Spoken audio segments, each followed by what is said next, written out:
রাধে কৃষ্ণ বন্ধুরা, কেমন আছেন আপনারা? আশা করি সবাই ভালো আছেন। আজকে আবার একটা নতুন ভিডিও নিয়ে হাজির হয়ে গেছি। ভিডিওটি শেষ অবধি দেখার অনুরোধ রইল। আজকের গল্প বঙ্কিমচন্দ্র চট্টোপাধ্যায়ের বিখ্যাত উপন্যাস দেবী চৌধুরানী। আজকে গল্পের তৃতীয় পর্ব। যখন গৃহিণী ঠাকুরানী হেলিতে দুলিতে হাতের বাউটির খিল খুঁটিতে খুঁটিতে কর্তা মহাশয়ের নিকেতনে সমুপস্থিতা, তখন কর্তা মহাশয়ের ঘুম ভাঙিয়াছে। হাতে মুখে জল দেওয়া হইয়াছে, হাত মুখ মোছা হইতেছে। দেখিয়া কর্তার মনটা কাদা করিয়া ছানিয়া লইবার জন্য গৃহিণী ঠাকুরানী বলিলেন, কে ঘুম ভাঙাইল? আমি এত করে বারণ করি, তবু কেউ শোনে না। কর্তা মহাশয় মনে মনে বলিলেন, ঘুম ভাঙাইবার আদি তুমি নিজে, আজ বুঝি কি দরকার আছে? প্রকাশ্যে বলিলেন, কেউ ঘুম ভাঙায় নাই, বেশ ঘুমিয়াছি। কথাটা কি? গিন্নি মুখখানা হাসি ভরা ভরা করিয়া বলিলেন, আজ একটা কাণ্ড হয়েছে, তাই বলতেই এসেছি। এইরূপ ভূমিকা করিয়া এবং একটু একটু নথ ও বাউটি নাড়া দিয়া, কেননা বয়স এখনো ৪৫ বৎসর মাত্র। গৃহিণী প্রফুল্ল ও তার মাতার আগমন ও কথোপকথন বৃত্তান্ত আদ্যপ্রান্ত বলিলেন। বধূর চাঁদপানা মুখ ও মিষ্ট কথাগুলি মনে করিয়া প্রফুল্লের দিকে অনেক টানিয়া বলিলেন, কিন্তু মন্ত্রতন্ত্র কিছুই খাটিল না। কর্তার মুখ বৈশাখের মেঘের মতো অন্ধকার হইয়া উঠিল। তিনি বলিলেন, এত বড় স্পর্ধা! সেই বাগদি বেটি আমার বাড়িতে ঢোকে? এখনই ঝ্যাঁটা মেরে বিদায় করো। গিন্নি বলিলেন, ছি ছি, অমন কথা কি বলতে আছে? হাজার হোক ব্যাটার বউ, আর বাগদির মেয়েই বা কি রূপে হলো, লোকে বললেই কি হয়? গিন্নি ঠাকুরান হাড় কাঁধ নিয়ে খেলতে বসেছেন, কাজে কাজে এই রকম বদরঙ্গ চালাইতে লাগলেন। কিছুতেই কিছু হইল না। বাগদি বেটিকে ঝ্যাঁটা মেরে বিদেয় করো, এই হুকুমই বহাল রহিল। গিন্নি শেষে রাগ করিয়া বলিলেন, ঝ্যাঁটা মারিতে হয় তুমি মারো, আমি আর তোমার ঘরকন্যার কথায় থাকিব না। এই বলিয়া গিন্নি রাগে গড়গড় করিয়া বাইরে আসিলেন। যেখানে প্রফুল্লকে রাখিয়া গিয়াছিলেন, সেইখানে আসিয়া দেখিলেন প্রফুল্ল সেখানে নাই। প্রফুল্ল কোথায় গিয়াছে তাহা পাঠকের স্মরণ থাকিতে পারে। একখানা কপাটের আড়াল হইতে ঘুমটা দিয়ে একটি ১৪ বছরের মেয়ে তাহাকে হাতছানি দিয়া ডাকিয়াছিল। প্রফুল্ল সেখানে গেল। প্রফুল্ল সেই ঘরের ভিতর প্রবেশ করিবা মাত্র বালিকা দ্বাররুদ্ধ করিল। প্রফুল্ল বলিল, দ্বার দিলে কেন? মেয়েটি বলিল, কেউ না আসে, তোমার সঙ্গে দুটি কথা কব তাই। প্রফুল্ল বলিল, তোমার নাম কি ভাই? সে বলিল, আমার নাম সাগর ভাই। প্রফুল্ল জিজ্ঞাসা করিল, তুমি কে ভাই? সাগর উত্তর করিল, আমি ভাই তোমার সতীন।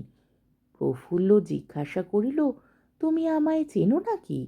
সাগর উত্তরে বলিল, এই যে আমি কপাটের আড়াল থেকে সব শুনিলাম। তবে তুমি ঘরণী গৃহিণী? দূর, তা কেন? পোড়া কপাল আর কি, আমি কেন সে হতে গেলাম? তোমার কি তেমনই দাঁত উঁচু, না আমি তত কালো? সে কি, কার দাঁত উঁচু? কেন, যে ঘরণী গৃহিণী? সে আবার কে? জানো না? তুমি কেমন করেই বা জানবে? কখনো তো আসনি। আমাদের আর এক সতীন আছে, জানো না?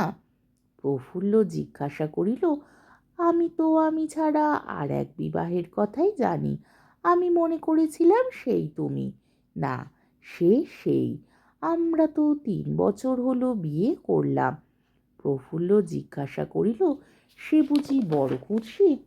সাগর উত্তর করিল, রূপ দেখে আমার কান্না পায়, তাই বুঝি আবার তোমায় বিবাহ করেছে? সাগর বলিল, না, তা নয়, তোমাকে বলি, কারোর সাক্ষাতে বলো না। সাগর বড় চুপি চুপি কথা কইতে লাগিল। আমার বাপের ঢের টাকা আছে, আমি বাপের এক সন্তান, তাই সেই টাকার জন্য। বুঝেছি, আর বলিতে হবে না। তা তুমি সুন্দরী, সে কুৎসিত, সে গৃহিণী ঘরণী হলো কিসে? আমি বাপের একটি সন্তান, আমাকে পাঠায় না, আর আমার বাপের সঙ্গে আমার শ্বশুরের সঙ্গে বড় বনে না, তাই আমি এখানে কখনো থাকি না, কাজে কর্মে কখনো আনি। এই 2-4 দিন এসেছি, আবার শীঘ্র যাব। প্রফুল্ল দেখিল যে সাগর দিব্য মেয়ে, সতীন বলিয়া ইহার উপর রাগ হয় না। প্রফুল্ল বলিল, আমায় ডাকলে কেন? সাগর উত্তর করিল, তুমি কিছু খাবে? প্রফুল্ল হাসিল, বলিল, কেন, এখন খাবো কেন?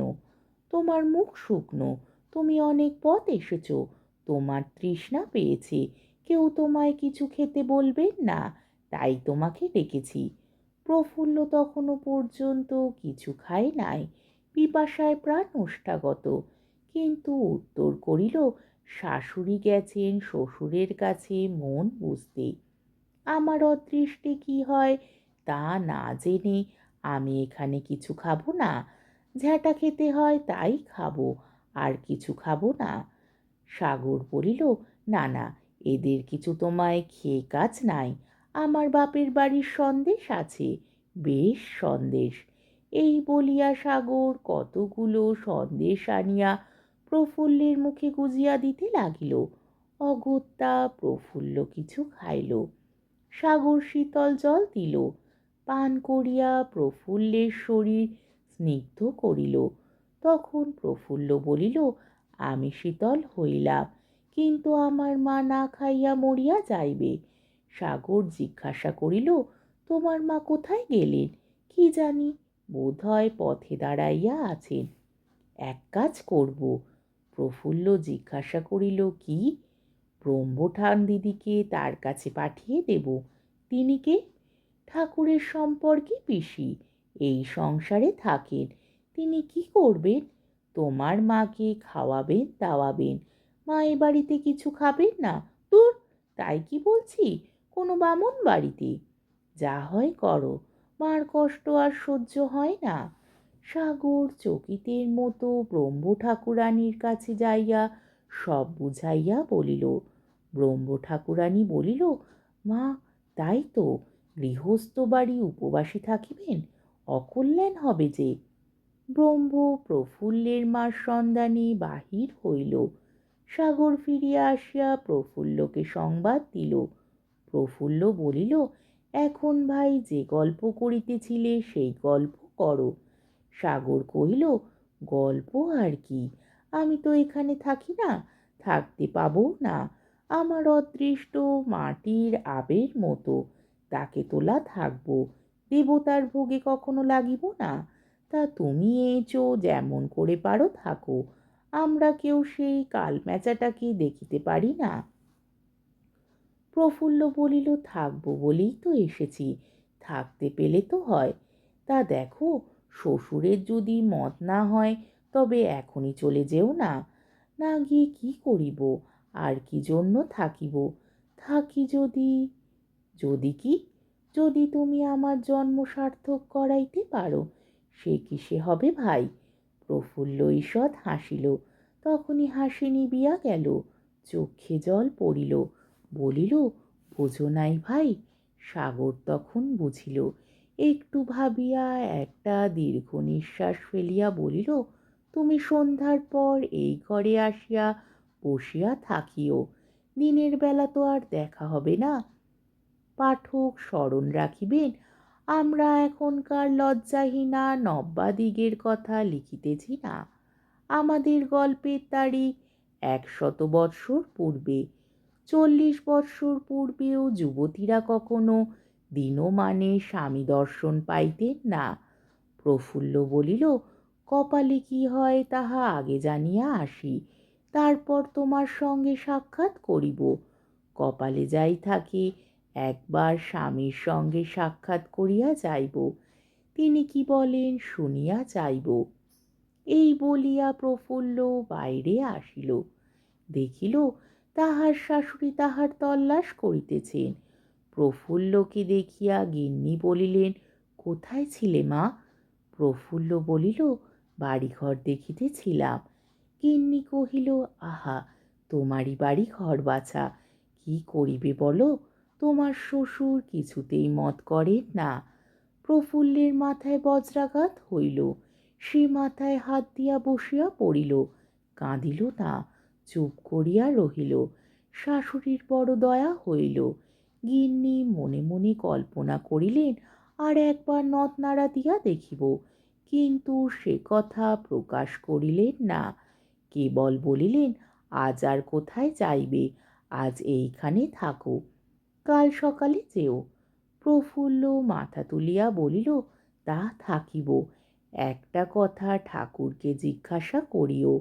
আমার মা চরকা কাটিয়া খায়, তাহাতে একজন মানুষের একবেলা আহার কুলায় না। জিজ্ঞাসা করিও, আমি কি করিয়া খাইব? আমি বাগদি হই, মুচি হই, তাহার পুত্রবধূ, তাহার পুত্রবধূ কি করিয়া দিনপাত করিবে? শাশুড়ি বলিল, অবশ্য বলিব। তারপর প্রফুল্ল উঠিয়া গেল।